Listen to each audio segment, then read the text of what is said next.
Right, good afternoon or whatever time you're watching this. My name's James Corbett. I had a client send me a question about how they should be doing the workouts that I sent to them for their online coaching, and I thought it'd be a good topic to kind of discuss just in general, answer their question, and kind of some information out for you guys as well. So, um, kind of made a document here, right? So how you'll see if you're ever uh, putting workouts from me is you'll see the workouts come through like this. Okay, this will be blue because it won't be completed. This is so the kind of classic format. Each workout uh, for each thing, so squat, press, deadlift, will all be separate. You'll do your squats, then you'll do your presses, then you'll do your deadlifts. So that's the kind of the classic kind of layout formula with that. Let's go to let's go to that. That looks better. Okay, so the um the way I would normally structure this is uh, leave it up to the client how they want to perform those. Obviously, I'd prefer if they did their squat, press, and deadlift in that order. Obviously, you're in a gym with other people, things can go wrong. Like you can go and there might not be anywhere. There's going to be somewhere to squat. There's usually be somewhere to press, but then someone might be using the deadlift platform. There might not be anywhere else, so you might have to wait a wee bit. Whatever the situation is, I just leave it up to client to get that done. But I would want them to finish their squats and then warm up their bench press or warm up their press and then warm up their deadlift and do their deadlift. Separate them out. That means they're taking the rest time that they need. Okay. A way to speed that up would be to warm up your squats, do your first of your 3 sets, and then if there's space, equipment, if you're lucky enough to have like a home gym, you could start warm up your bench press. If you've got like a power cage with like two kind of sides to it, if you've got the equipment, then you start warming up your bench press. Do a few warm ups while you're resting. Go back and do your second set of squats, um, and then uh, once you've done that, once you're resting, finish up your warm ups, do your last set of squats, then you're ready to go for your bench press, and then you can use the bar from your squats to put that on the floor and start warming up your deadlift while you're in your bench press. So that'd be a really good way to save time on kind of like the classic format. All right.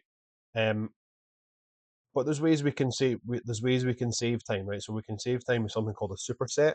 So you can see this how it would look if you were getting your program delivered to you. So they can definitely save time. I would advise you either so basically a superset is 2 exercises performed back to back. So this is my workout that I'm going to do today. Um, see, 27th of July. So I'm going to superset my pause squats and my close grip bench press, mainly because this is my light squat day. So these aren't going to be that taxing, and they won't interfere with my bench press that much. Okay, um, so that's one way of thinking about it. You could do an upper lower. This is also like a lower and an upper. Okay.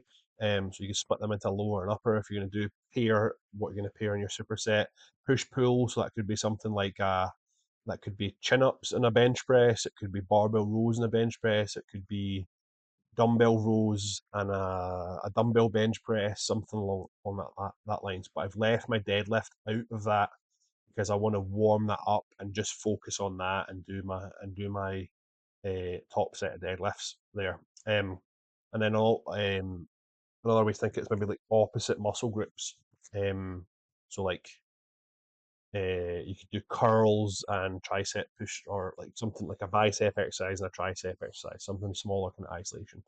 The problems with a superset is they may not be suitable for really heavy training, and obviously, like if we want to if we want to get stronger, we do have to train reasonably heavy, um, anywhere from kind of 65 to 90% of your 1 rep max. That's the kind of window that your training weights will be.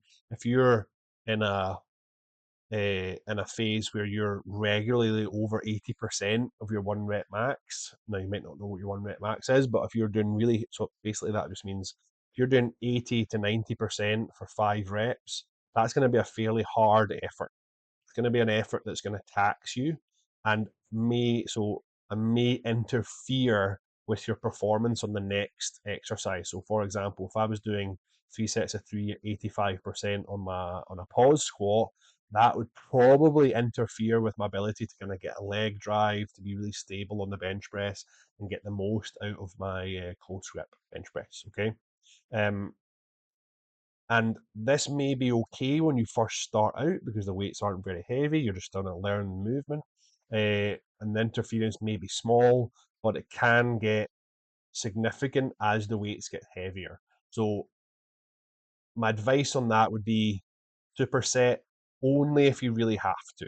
Okay, and I'll come to that in a minute. Right. Another way to kind of structure your workout would be a circuit. This is the same workout, and this is how you would see it on the kind of software that I use to um, deliver my program. So basically, that's like all the benefits and drawbacks of a superset, but like taken to the next level. It will save you more time, but there will also be a greater um, like interference from the exercise from all the exercises. Okay, so what you would do this is you would warm up your squats, warm up your bench press, warm up your deadlift. Also, another consideration is like, do you have equipment to do all that stuff? Do you have 3 bars with a platform, a bit to do a bench press, and a place to do squat all at the same time? Maybe not. Maybe you do. Up like that. That depends on your individual situation.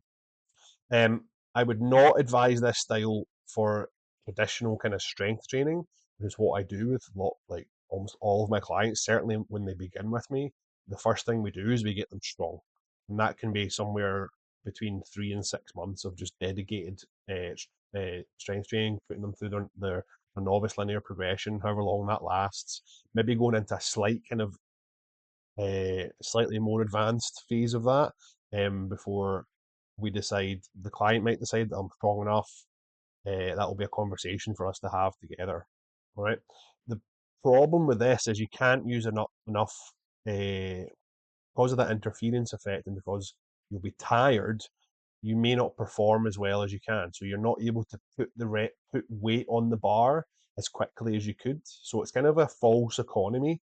um, yes, you're trying to save time by doing a circuit, and if you only have 30, 25, 30 minutes to train a day, this may be a good way to train, but I'll come to that, the adjustments I would make for that in that situation. But you can't use as much weight. That means the stimulus that you're trying to provide your body can't be as high, so your strength gains are not going to be as good. You're not going to get as good a result out of it. There may also be an additional conditioning effect from this. So maybe you could stick with lighter weights and just do all that work and it would be done in 15, 20 minutes. The problem with that is the barbell is not a conditioning tool. The barbell is a strength training tool. There are more effective, safer, and more efficient ways of getting a conditioning benefit. So pushing the sled on a C2 rower on an echo bike, they require not an awful lot of effort or not an awful lot of time to get your conditioning up. So you could maybe do you're starting off, you could do 5 rounds of like 20 seconds hard work, 40 seconds rest, 40 to 60 seconds rest, and do that for 5 rounds. That small dose, so that would be what, a minute and a half times five, so 7.5 minutes, 8 minutes max of doing your intervals like that. That may be enough of a benefit to improve your conditioning enough to the point where you're actually getting the benefit out of it. Okay, so and then you've also got to ask yourself, right? Okay, what am I training for? What it like what am I not conditioned enough for? Am I not conditioned enough for my sporting performance? Well, maybe you need to think about you need to go and have a chat with your coach about how so if you're playing a team sport or even an individual sport, you need to go and actually practice that sport and get conditioned through the practices. So for example, um the rugby team that I used to play for when I was younger, we would have a lifting session on a Monday. We'd have practice on a Tuesday. We'd then have a lifting session on a Wednesday, practice on a Thursday, a rest day on a Friday, and then we'd have games on Saturday, and then you could go in and lift on a Sunday if you wanted. Um, and depending on whether we had a game or not, the game might be around a lifting session. Okay, so the practices were what were getting you conditioned. Unless you were really deconditioned and you had to do some almost like remedial conditioning work. But that's something you've got to figure out for yourself. The barbell is not the way to do that. Use the sled, use the rower, use the echo bike if you need additional conditioning work, and you should already be a very strong. If you're not already strong, get strong first. Then that actually makes the conditioning work you do later, that'll make it better and more effective. Okay, because you'll be able to access more of that strength. So doing those sprints, you'll actually be able to push harder and actually get more benefit out of them. Okay. In terms of general health, the the level of conditioning needed to improve uh, general health conditions is nowhere near what you need to be to kind of be performing at a high sports level or improving your sporting performance. At some point, improving sport and performance and general health, the kind of curve that those two things improve on, in terms of like reducing morbidity factors, all that kind of stuff. The general health curve kind of flattens out at some point. Your sporting performance goes up still, but the general health curve just kind of flattens out at some point. So if you're just doing conditioning for general health, you don't need to do a lot of it. Most of what you do will be covered by if you do your strength training and you try and get 30 to 40 minutes of physical activity every day, low level physical activity, that's like two 20-minute walks, three 10-minute walks, where your heart rate's getting up to maybe 60, 65, 70%. And that will cover everything you need for general health. Okay. And then along with that, eating a health promoting diet, plenty of lean protein sources, all that kind of stuff. Then thirdly, I would like to talk about if you're trying to work out harder to improve your body composition, that is something you need to stop doing right now. If you think you're going to burn fat by working out harder, that's not how strength training works. The change in the body composition will come from you lifting weights and in conjunction with that, cleaning up your diet. Okay? Stop eating junk food, limit your alcohol intake, get good sleep, um, focus your diet around getting good lean sources of protein, trying to get a gram per pound of body weight. So if you're uh, so like people in the UK, if you're 100 kilograms, you should be trying to get 220 grams of protein because that's 220 pounds. Okay. Um, uh, yeah. So if you're a 200-pound man, you should be trying to get 200 grams of protein. Okay. The fallacy of using conditioning to improve your body composition is not, it just doesn't work. And that's where I think a lot of people make the mistake with trying to do strength training as a circuit. We don't care about how quickly you can do the exercises. We care that you get a little bit more weight on the bar now than you when you did last time or last week or like 2 weeks ago, depending on what your level of a training advancement is. Okay. So that's my kind of general things on that. Okay, right. So the best way to use supersets, right? I would advise you use supersets out on accessory work. Okay, so that would generally be and some guidelines on that would be like non-interfering muscle groups. So, for example, the example I've got here would be like on a hamstring curl. So, if you're in a gym with a hamstring curl and a knee extension machine, and you've done your squats and you've done your bench press for that day, doing and you might even be able to go there, do your set of 20, do your set of 20, do your set of 20, do your set of 20, and go back, and that's done in like 5 minutes. Lots of work, lots of blood pumping, makes your knees feel good, makes your hamstrings feel good, get lots of things in there, non-interfering, isolation, and at the end of the work. So that's how I would advise you use supersets. Um, uh, they will save you time, and supersets can be a very useful tool but you have to have the kind of the ability to know what exercises to pair with each other. That's the first thing, and I can't put in that for you. It depends what your program goals is, what your training advancement is. Depends what your whether what you're going for. But if you're just trying to get stronger, I would advise you get your heavy work in first, and then get your stuff in there. So this might be a day where I have a client who's deadlifting every second session, and they're like, oh, I want to do something else instead of deadlift. um, they're maybe not comfortable doing power cleans, or maybe too old to do power cleans, or they want to work on their legs a bit more, something like that. That would be where I would add that in. That might not be very often, but could be something there. Okay. Bum, bum, bum, bum. Right, and then some guidelines for doing like a kind of circuit. So really, only do them if absolutely necessary.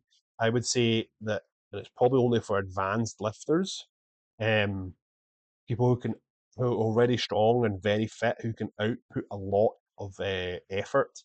That's the only time I say that, and could be useful for someone who's on like a one lift a day type program.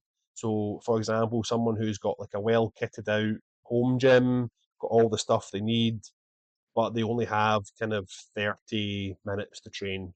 So you would do your squats, and that might take you 3 sets of 5, shouldn't really take you any more longer than like 15, 18, 20 minutes at most. And then you could do a circuit after that just to work on the stuff.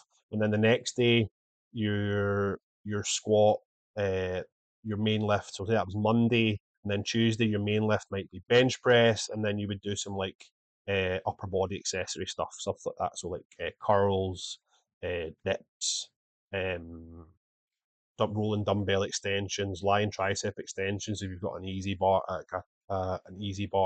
um, pin ups, that all that kind of stuff. Okay, so that's how I would structure that. Okay, the uh,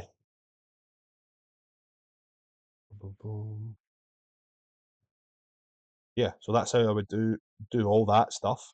Um, if you found that useful, please hit the like and hit subscribe, leave a comment of any like kind of useful any supersets you like to do. That'd be quite useful. See what people are doing out there. Um, Maybe this has enlightened you to something you're maybe not doing quite correctly in the gym, and it's kind of holding you back and interfering with the actual goal you're trying to achieve. Um, and the last thing I would say is make sure if you're a beginner, the first thing you do is get strong. It's the first thing you do. Don't try and turn into a bodybuilder when you've barely any muscle mass, too much fat mass, and you're really unconditioned. Bodybuilders are athletes. Don't try and look like them. They've been training for years. Focus on your journey. Okay? Right. Thanks for watching. Remember to like and subscribe, and I'll speak to you all later.